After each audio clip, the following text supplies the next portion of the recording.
Hi, welcome to Traffic Jam. I'm your host, Leroy, and this whole topic of this episode is AEW's Double or Nothing or Nothing But Trouble. Let's get right to it. Okay, yeah, that was a crushing finale. Okay, I'm gonna give you my ratings a little bit later on, but I'm just gonna take on the most key takeaways from this show, and it's not gonna be in that order. All right. First thing first, I'm gonna start with MJF returning to AEW.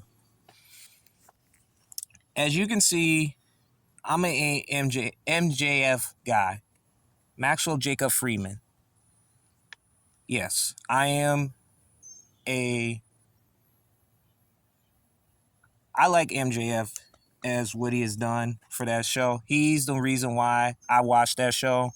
One of the reasons why he's the draw for that show. I always take an approach to that. Whatever you believe when he's a heel or a babyface, he always brings something in the conversation. Always brings something out of the wrestlers there.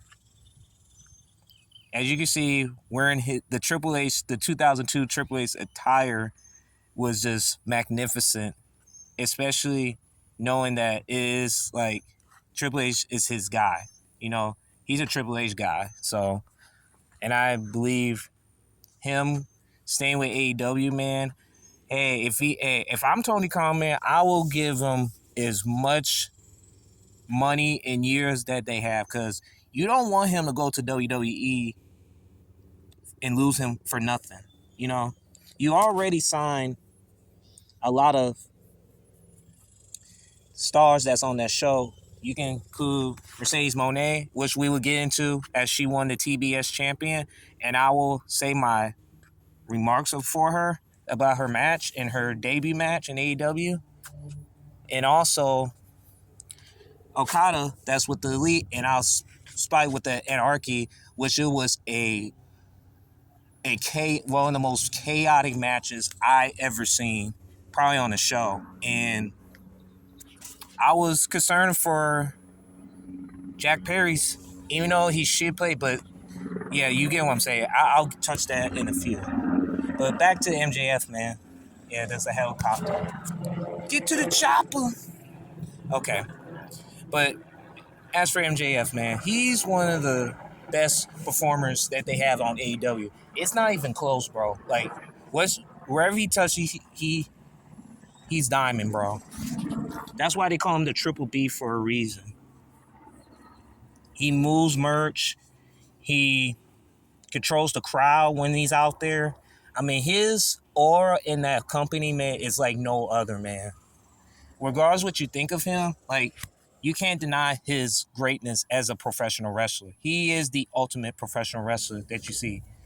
You know, like him being out there and giving the low blow to Adam Cole, which he looks like. Hey, all due respect to Adam Cole, man. I mean, he's a cool dude, but I just feel like he does not need to be in the ring right now. Like, he looks skinnier than me, bro. He looks like a twig. I could barely like pick him up and throw him around like a boomerang, man. That's how small that man is, man. Like, he could be in the AEW's women's division right now. He's probably the best one. But I'm just saying, like, seeing that from that, what he has done and talking about that he's here to stay. I'm just paraphrasing, like, I'm here to stay for AEW. And Tony Khan needs to understand, man, like, I will give him a HBK Shawn Michaels deal right away. Like, if you remember in the 1996, through that period of time where Kevin Nash and Scott Hall went to the other company because they weren't getting paid as much. They want to get paid like everybody else because they were limited on how they were going to pay their stars. Well, and they kept Shawn Michaels just because they don't want to go to the other company. So imagine if he would have went to that company. Now, I'm just saying, just for their well-being, like, Tony Khan will have to pay that man. I understand he paid Will Ospreay, Okada, Mercedes Moné, John Moxley, Chris Jericho, all those guys like star players. And they're not moving eaters at all. Not saying that it doesn't take away from their performance, but they don't move, they don't draw like that man MJF on their show. Just on their show. You know? Like MJF is like a one of a kind wrestler. And if WWE gets their hands on that man, I will believe AEW is finished. Like, because I can't see no other person or wrestler to come to that company and move their reign. Because I believe MJF doesn't need AEW to be successful. AEW needs MJF to be successful, man. On to the next one.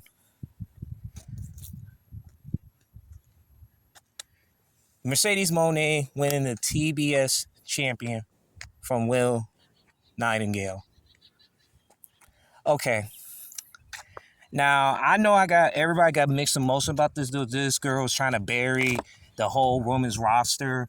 She's a selfish person. I mean, I don't know what's that coming from. Okay. Everybody's in the pro wrestling business, you got to be a selfish person. I think everybody has an ego. No ego is bigger than the whole company. Now, I actually did not have a problem with Mercedes Moné winning the title. Have no problem with that. Because look at the AEW's women's division. Man, you need somebody. I'm not saying she's a moving eater at all, but she is an interesting pro wrestler to be part of AEW, because the AEW's women's just has been stale since the beginning. I mean, you got Britt Baker. We haven't seen her in like over feels like almost 2 years. Jamie Hayter too, like 2 years. Like, I have not seen her in a long time. So I feel like Tony Khan did this just because the AEW's women's division is a travesty. It's a crime, and it's making it look like WWE's women's division over there in NXT, which is getting interesting right now with the TNA crossover. I mean, there's some interesting stuff that's going on over there. And if I'm AEW, man, they need to pay attention to that, because they got multiple of promotions over there where their women's are experienced and they doing what they're supposed to do. They understand how to work and how to put out the best performance. Now, back to Mercedes Moné. Well, I don't have a problem with her winning the championship. I mean, the way it ended with Chris Statlander turning on Will Nightingale wasn't surprised about that, because, you know, when you lose a title and your friend, you watch somebody, you seen that, and then all of a sudden she turned against you, what you expect?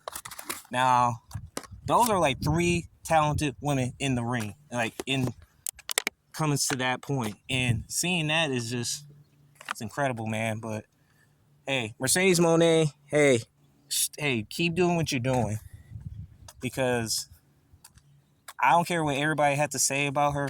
Like, everybody has their opinions. She says she's an egomaniac. I mean, every pro wrestler has an ego, bro. No matter what you do, no matter what to say, everybody has an ego in that, and like every promotion has to have like an ego. Period. I think it was best for her to go there just to stir the pot with the AEW's women's division, because it's been stale for so long.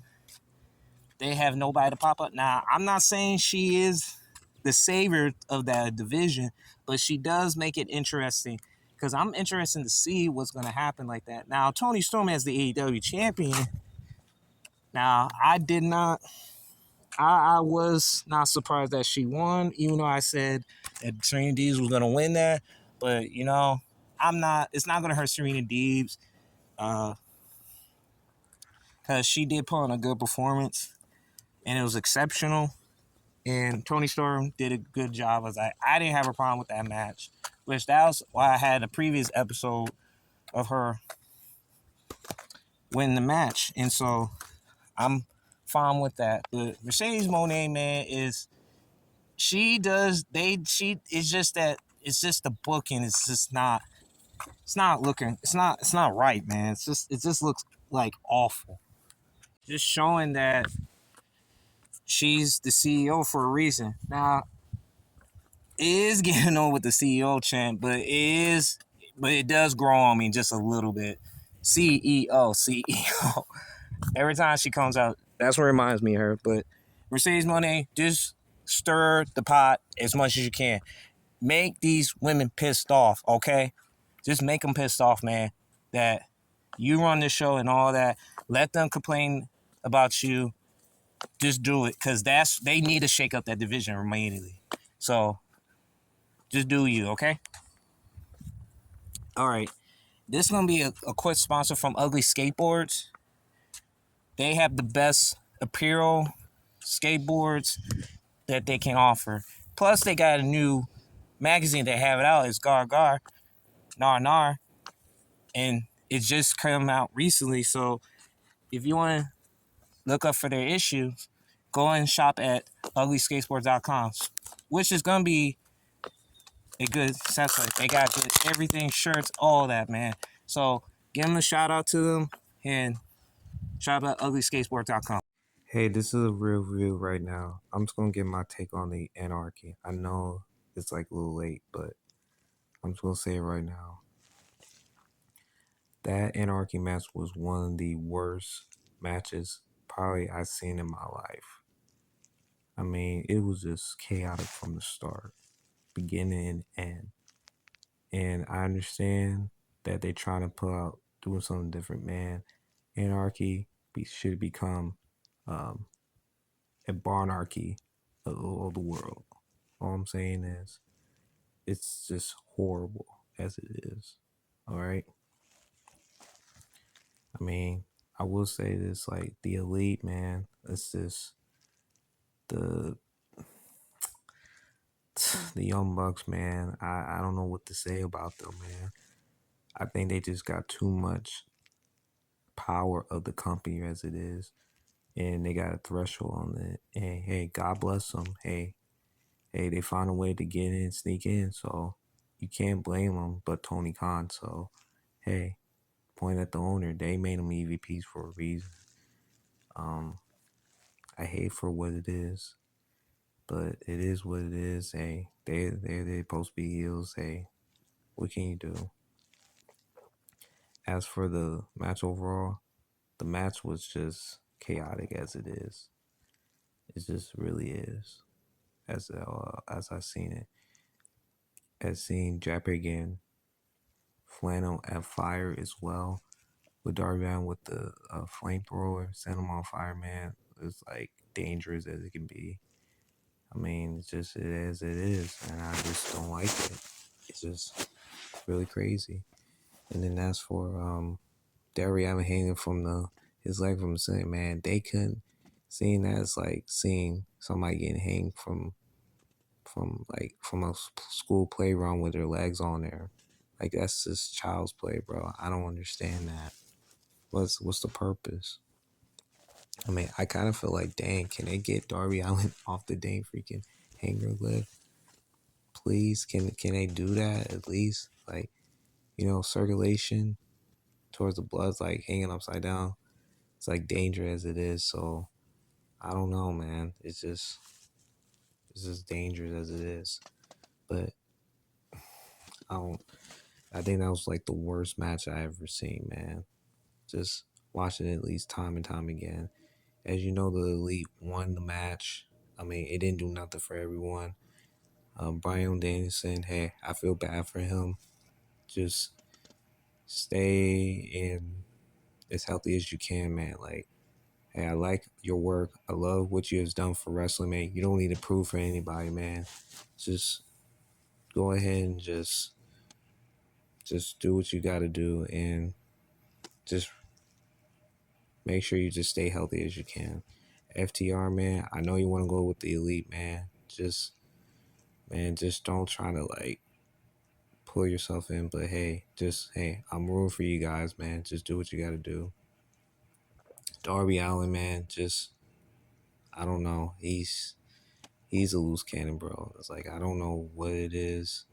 I know he's trying to do like viral stunts, man, and trying to do something, but at some point he's gonna like be in a wheelchair in the next like year. So I don't want to see him get hurt and see him be in a wheelchair, man. It's just dangerous as it is. It's already a dangerous sport in pro wrestling, man. And so, man, it's like Tony Khan, man. Like you got to get this together, man, because you're losing viewership every week, every month, and every year, man. And you gotta just get somebody that's knows pro wrestling from top to bottom. I mean, you don't know if allegedly like WWE trying to let Triple H go, but I don't think WWE is gonna let Triple H go at this time. But if they do let him go, I will sign him as much as I can with them to get him into that position. Or you can find somebody, but I don't know who will be out there. But Tony Khan, man, this is on you, bro. This is all on you. Your booking needs to be improving as soon as possible. And I will make a video about how AEW can be improved to compete with WWE, which I know it sounds crazy, but it can be done, man. Not saying they can compete with WWE, but they got to compete with themselves, all right? Thank y'all for tuning in, man. I'm going to make this short and simple. AEW needs to get it together as soon as possible because without not having a deal in place like there with Warren Brothers Discovery and being with them, I mean, they don't have a choice. They have to do that because there's no other company that's going to take that product seriously. Because WWE is like an international, it's actually not international, it's global as it is because it's been there for a long time. And they're running like a army tank right now. And AEW is running like a Mini Cooper on a street in the Safari Desert. So I'm going to talk to you later, guys. Hey, it's been fun. I'm gonna I'm gonna make an upcoming video of how AW can improve, and we'll see you right there. All right, you have a good one, guys. See ya. Peace.